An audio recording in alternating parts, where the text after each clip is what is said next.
Praise the lord. Greetings to in the precious name of Jesus.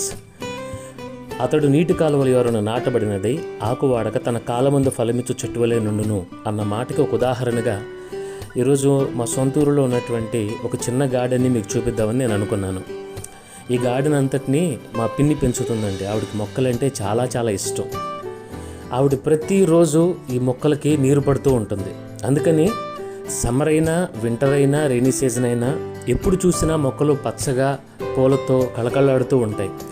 దీనిని మన ఆత్మీయ జీవితానికి మనం అన్వయించుకుంటే సీజనల్గా మనం భక్తి చేయడం కాదు, కానీ ప్రతి పరిస్థితిలోనూ మనం ప్రార్థన చేసుకుంటూ వాక్యం చదువుకుంటూ ఉన్నట్లయితే ఖచ్చితంగా ఆకువాడక మనము పచ్చగా ఆత్మీయంగా అభివృద్ధిలోనే ఉంటామని నేను మీకు ప్రేమతో తెలియపరుస్తున్నాను.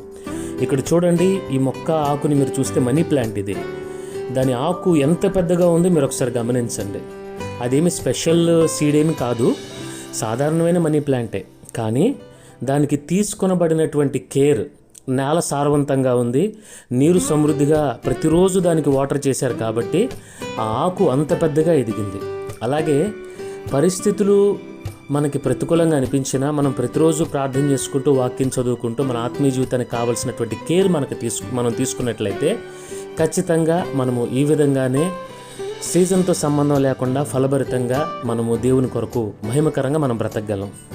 ఈ వీడియో ద్వారా మీరు ఆశీర్వదించబడ్డారని నేను అనుకుంటున్నాను. ఎందుకు షేర్ చేసుకోవాలని అనిపించింది.